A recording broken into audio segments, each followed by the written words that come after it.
This is Stu Epperson from the Truth Talk podcast, connecting current events, pop culture, and theology, and we're so grateful for you that you've chosen the Truth Podcast Network. It's about to start in just a few seconds. Enjoy it, and please share it around with all your friends. Thanks for listening, and thanks for choosing the Truth Podcast Network. This is the Truth Network. Coming to you from an entrenched barricade deep in the heart of central North Carolina. Masculine Journey After Hours. A time to go deeper and be more transparent on the topic covered on this week's broadcast. So sit back and join us on this adventure. The Masculine Journey After Hours starts here, now.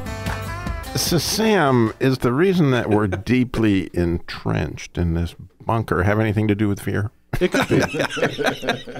You know, when we had the discussion of how we wanted that intro to be, it was pre-COVID. It was pre lots of things, you know, that's going on. But you know, a trench barricade may sound okay. You know? Some days, you know. Yeah. Well, like it's Cold War all over again, right? Yeah. But, you know, I think that's honestly ties right into our topic we're talking about, this topic of fear that we were talking about on the last show and carrying over into this show is some guys end up in an entrenched barricade when fear comes about. That would be me. Yeah. I entrench myself well. You do. You do. And that lasts for a season, doesn't it, Andy? It does. And then what happens typically after that? It's not good. Yeah. Yeah. I mean, you finally get tired of whether it's hiding or, you know, a lot of times I was thinking back here, a lot of times I didn't really see fear for what it was too. Mm-hmm. I was going to bring that up earlier. It's just, you know, I think it comes in other forms, and maybe we really do know and realize that, you know, the thought of somebody really knowing who we are, our insufficiencies or whatever, they're going to see. They know it anyway, but we think we're hiding something. But yeah, I think for a long time, I can think of a multitude of things that I was fearful about, and it's not like I still don't deal with a lot of that. But you know, we talked about wives and not being able to, you know, take on something that needs to be said because you've seen it's not gone good in the past. So then whenever you do finally address it, it doesn't come out good, and then you have an explosion, and it's you know, it ends up hurting both sides. Well, there's a peace that only comes on the other side of war. Oh, baby.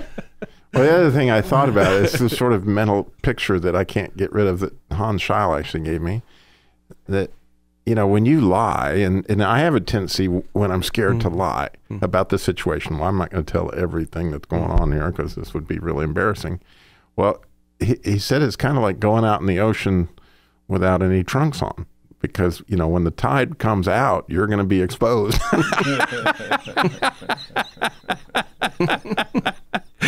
So, you know, all I can say is that just keeps happening to me. I just keep getting the tide goes out, and there I'm standing there, you know. And the water's cold. Yeah, the water is cold. That reminds me of a dream I used to have, and it probably tells a lot. You guys know my story of, you know, public speaking doesn't come easy to me, and I've come a long way in that, but I still have to go. But I'm facing that fear, you know. But a dream that I used to have, and I hadn't thought about it because I don't dream a lot. Maybe sometimes when I get too much pizza late at night. But, you know, my friends all played in rock bands, and I always wanted to learn, but not bad enough to put the effort in to actually learn it. And so I had this dream of me being up on stage with a guitar in my hand and not knowing how to play at all, and I'm sitting there faking it. And I don't know where that came from, and I hadn't thought about it in a while. But, you know, that's probably a lot of fear that's tied to, you know, fear of people or fear of being the object of people looking at you or whatever. So, you know, there's just a lot of those things that come from our experience in life that we feel like that we have to run or hide from something or pose or not be authentic because of what's happened to us in our past experience. And we, like I said earlier, we imagine a negative outcome, and we end up carrying that with us. I think if we can boil it down to the simplest form, it really does go back to something we talk about at boot camp, that it's the fear of not being able to come through when I'm really needed. Whatever that looks like. Just plug in whatever it is, and I promise you, as we talked about in the previous show, turning into the fear and saying, what am I really afraid of? It's going to come down to some level of, I'm not afraid, I have what it takes to come through in this situation. And it's always worse when you're trying to come through for someone else. Right. And then it's bad enough when it's just yourself. And when you just mentioned that, Andy, about a dream, took me back to, oh my gosh, yes, back in college, I always had this dream. And it was like, I'm lost, I'm in a daze. What day is it? Oh my gosh, I've got something due, whether it's a paper, homework, it was something really important. And I'm like, oh, it's the day after, always in the dream. It's like, oh, it was due yesterday, I'm late, and it would hit me, and I'm like. Had that one too.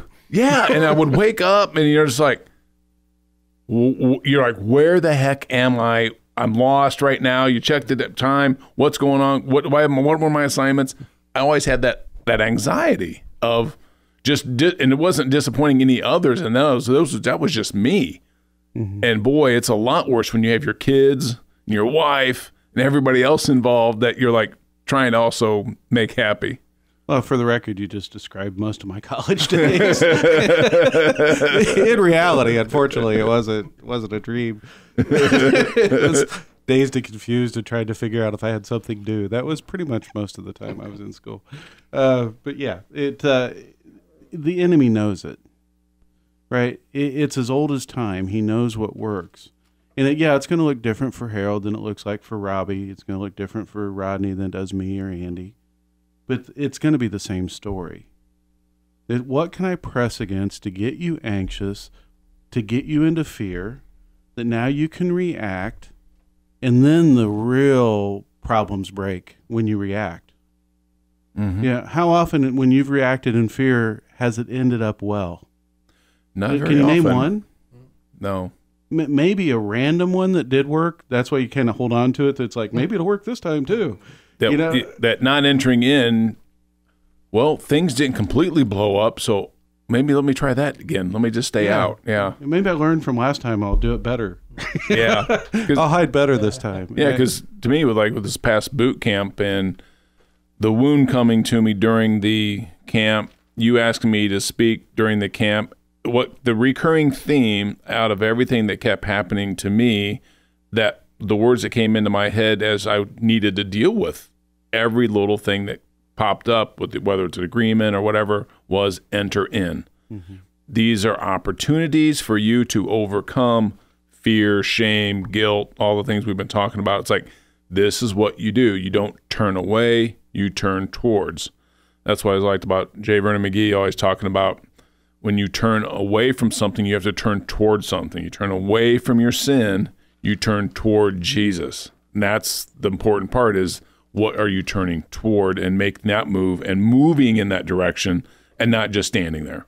Yeah, when you turn toward your fear, when you enter into the fear, yes, that's not going to go well. Right? We can just go ahead and say that. That's not going to go well no matter what you do there. Right? In most cases. I'm going to go ahead and play a clip from the movie The Kid. We use it at boot camp.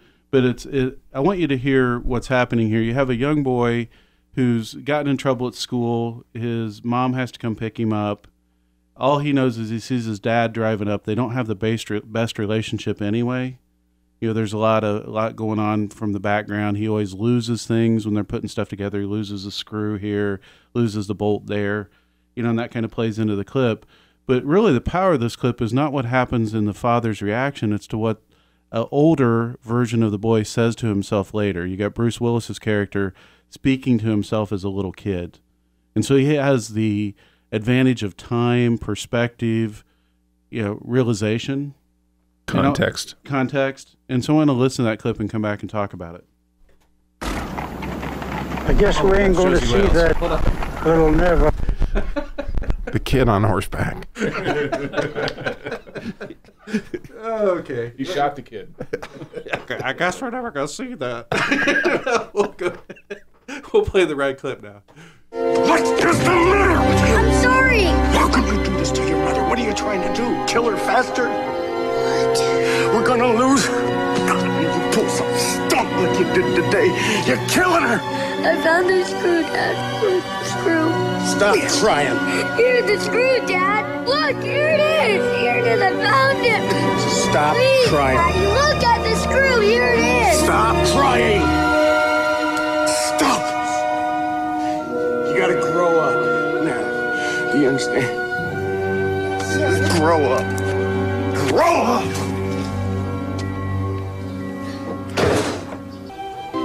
Mom's dying. Soon? For your next birthday. Did I do it? No. No, you didn't do it. It's not your fault. Dad was just saying those things because he's scared. Because he knows that he has to raise you alone. He doesn't know how to do it. I thought you never cried. It's my 8th birthday. If you haven't seen the movie, you know, it's a very powerful scene, and you can kind of hear that. Obviously, there's a lot of violence there from the father towards this little 8-year-old boy, I think, at this point. But the point, when we react in fear, and fear is the basis we're coming from, there's carnage that happens to those around us.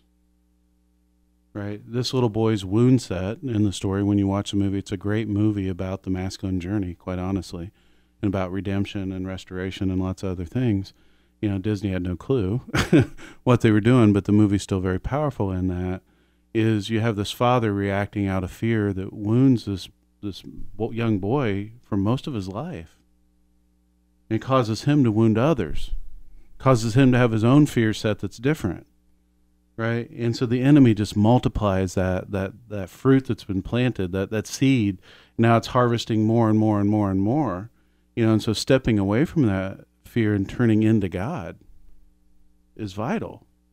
In the midst of that, you know, I know I talked to you guys a little bit about, and I can only speak for me in my marriage situation, but when I was married to my wife, I loved her, she loved me. We knew that. There were issues where both of us got hurt pretty significantly, and the enemy kept playing the trust card. You can't trust that other person. You know, God would even, and I can only speak for me, God would even tell me some things, and I would try to hold on to it, but my fear, I would turn more into my fear than I would turn into God. And honestly, I think at the end of the day, that is a big contributor to costing me my marriage. Was had I been able to turn more into God in the midst of it, right? And she would have needed to do the same thing too. I mean, it takes both. But I know only for my part, I didn't do what I needed to do. Looking back with perspective and time, you know, to say, wow, God, fear really played a bigger part of that whole turmoil. Now, you know, you got to look at how that impact my kids, how that impact extended family, how that impact friends, how that impact our community. You know, now you see the carnage and the ripple effects from reacting out of fear. Yep. Right? So, guys, what about you? What's some times where you've reacted out of fear, if you feel open to share? What's some times that God can kind of tell you, hey, look, this is where this kind of fell apart? Or where God redeemed it? So, for me, it was broken relationship like you, going through a separation. I got very fearful. You know, my life is falling apart. And, you know, I was a family man. I didn't want to see this. And so I got very desperate. And this is what happens to a lot of guys whenever they realize that they've sat on the sideline for too long. And it wasn't all that. She had her issues too. But I think it was like I got desperate. And she sensed that fear. And that scared her because it put pressure on her. And it drove her away. And then I did it kind of to my daughter as well. I didn't do any of the thing of you caused this divorce or anything like that. But I was so desperate to see her that I would call her, and it would kind of weird her out and stuff. And you know, through that process, God has done so much. And I don't know that the whole time as he's been healing all this and through time. I mean, this is like 9 years, but not all that time. It wasn't he was dealing with fear, but I can really tell you that there is so much more of a confidence and a stability that comes from him over time as you deal with it. I mean, I have the same stuff that, you know, that we all deal with. Fear comes back in, but he gave me victory. He gave me breakthrough in that. Does that mean that I won't act a fool and get fearful again tomorrow? No, not at all. But I mean, all I can do is testify to his goodness and how he led me through that and helped me to see, because I didn't see it at the time. I didn't really realize what I was doing. And a lot of times you don't when you're fearful. Robbie, I want to go back to the verse that you talked about in the last show. 1 John. Yeah, where it says perfect love drives out fear, because fear has to do with punishment. Our only hope of defeating fear is to turn into the pure love. Right. And to see there's a green carpet that's going to, you know, take us home. Yeah. You know, you can clearly see that. And the fascinating thing is you can make a really big mess. Like, you know, as you were talking about it, I remember the phone call from Darren that he was not going to do the radio show anymore. Yeah. And at that time, I was really fearful about my income. The Justice Department was garnishing my wages, and there was a lot of reasons for me to be fearful of the lack of income that would have come from the radio show, plus, you know, other things that pumped into that. And immediately I decided to take control by anger, like you are too, because this is your agreement. And I'm sure that, you know, the complete alpha Robbie, you know, took over that conversation. Honestly, you know, what Darren described as I was screaming and yelling, I don't remember. You know, I don't actually remember the conversation, but I can sure see the carnage. Mm-hmm. You know, and it even played into, you know, your situation with Heidi and the carnage that was all around that moment of fear, and it spun in a lot of. However, to some extent, there's a green carpet. You know, in spite of how many times we've blown it, you know, there's still this, like, if you just stay right here, it really is. God is really, really cool, and this is going to be amazing. And I think about the amazing times we've had since as a result of just trusting him.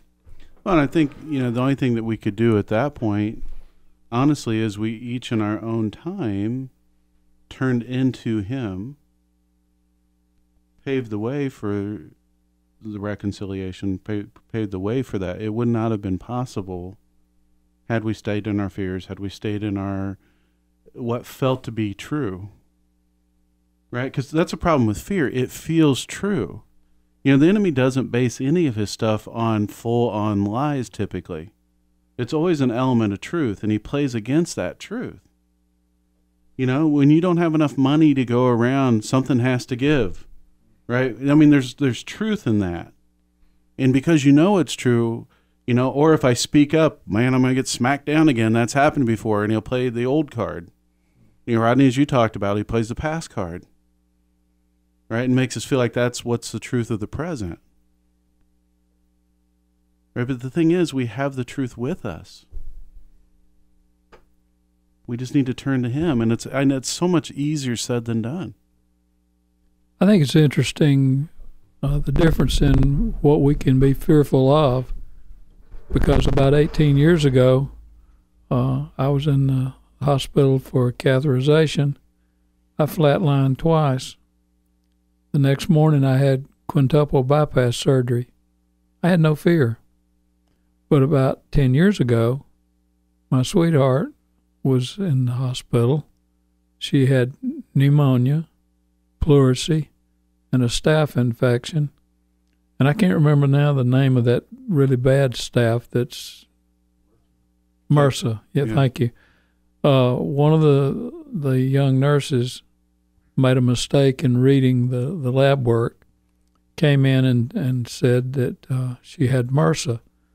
So all weekend long, I'm sitting in the hospital room with my wife, and I made a mistake when I got home in the evening of getting on the internet to look up about MRSA infection in the lungs. It's a death sentence. Yeah. Well, I couldn't tell her that, but I sat there and thinking, I'm going to lose her. Scared to death. And it turned out so funny because over the weekend, her doctor was off duty, and so somebody else was doing it. He came in on Monday, walked in the room, and he grabbed the gown and stuff, and mid-stride said, wait, what's this for? And I said, well, they said she has MRSA. He sat down real quick and flipped some papers and looked, and he said, she doesn't have MRSA. What had happened was the report said methicillin sensitive, and the nurse misinterpreted it, thinking, okay.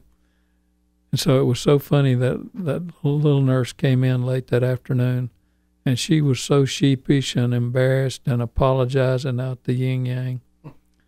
And I really messed with her, and I shouldn't have done it, but I put this real stern look on my face, and she was a little tiny woman. I said, well, I got something very important to say to you. And she just went white as a sheet. And she looked at me and I said, are you willing to be forgiven? And it took her a moment or two, and it was almost like you could see the wheels turning behind her eyes, And she looked up at me and she said, oh, yes. And so I gave her a hug and I said, you're forgiven. Mm-hmm. But that was a scary time for me. And it told me where my fear really lies. Not so much on myself, but on the other people for whom I feel responsible. Mm-hmm. Yeah, and there's fear of also how that'll impact your life, moving forward. Oh, yeah. Well, see, I don't know what life is like as an adult without her. Right. We got married 3 days after I graduated college. So. That was what, in the 1420s? Yeah.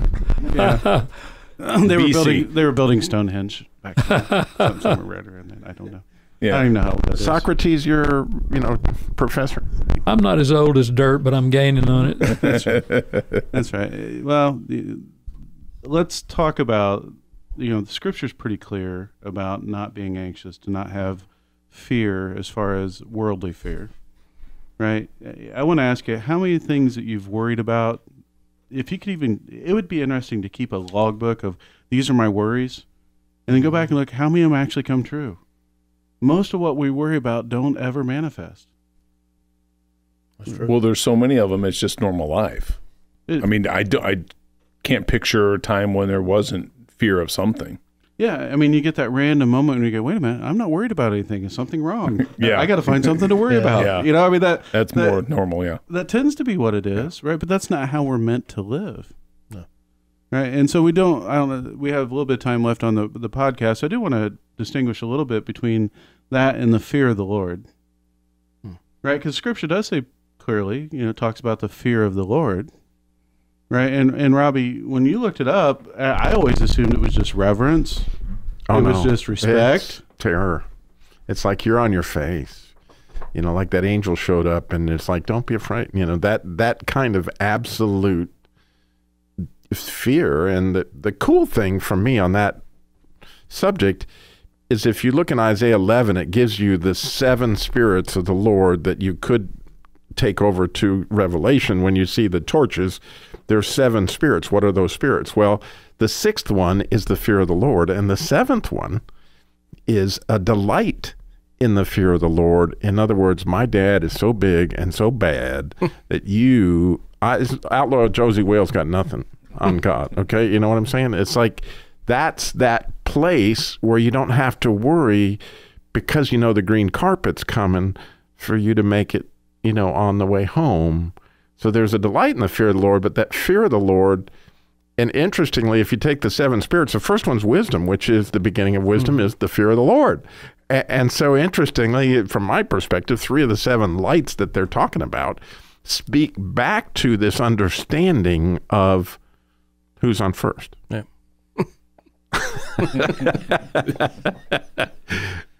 So what? What's on second? I don't know. Who's on third. Yesterday and tomorrow, pitchers and catchers. Right. Yeah. But this fear of the Lord. Okay, so help us understand. I mean, really, what's that mean? What does that mean to be fearful of the Lord? Right, because we talk on several shows. He's a loving God, which is true. Yeah. The Scripture also says to fear Him. Right, and to me, you contrast that with fear of man. So fear of man, you look in somebody's face, you can see fear, and it's like, oh, I'm scared, right? But when you look at the Lord and you say the fear of the Lord, to me, it's the joy of the Lord. That's what you get when you start to fear God, is you're not afraid anymore. Death doesn't even bother you anymore, like Robbie just went through in his description. You enter into things, and that's what my whole experience, what came to be at the last boot camp, was every time I turned to, whether it was an agreement or my wound, it was, Rodney, enter in. And that whole thing of going with him and being a part of him and his experience and letting him lead, because one of the things I like was Matthew 10:28, do not fear those who kill the body, but are unable to kill the soul, but rather fear him who is able to destroy both soul and body in hell. And you kind of keep that in mind. It's like, that's the proper aspect of fear. Maybe we just need to do a show on fear of the Lord, right? Because I don't think we're going to do it justice. And so maybe we're going to have a little mini series on fear. And so maybe that's what we'll talk about next week, is fear of the Lord. Because honestly, I got to say, I struggle with that a little bit. Not when I was growing up. I grew up in a fire and brimstone church. God was judgmental. Of course I was afraid of him. Now that I've known his love and his healing and his restoration, I struggle to understand the fear. I'm just being very candid. And so I think we need to come back and probably visit next week on the fear of the Lord. But this week, don't be afraid of man. Don't be afraid of the things that are here. Turn to God and say, God, help me walk through this fear. What am I really afraid of? And help step into the truth that he's trying to give you. That he loves you, he's there, and he'll take you through it, and he'll guide you home. Let him guide you home this week, and go to masculinejourney.org, pick up past podcasts, a new podcast coming out, and register for the upcoming boot camp soon. This is the Truth Network.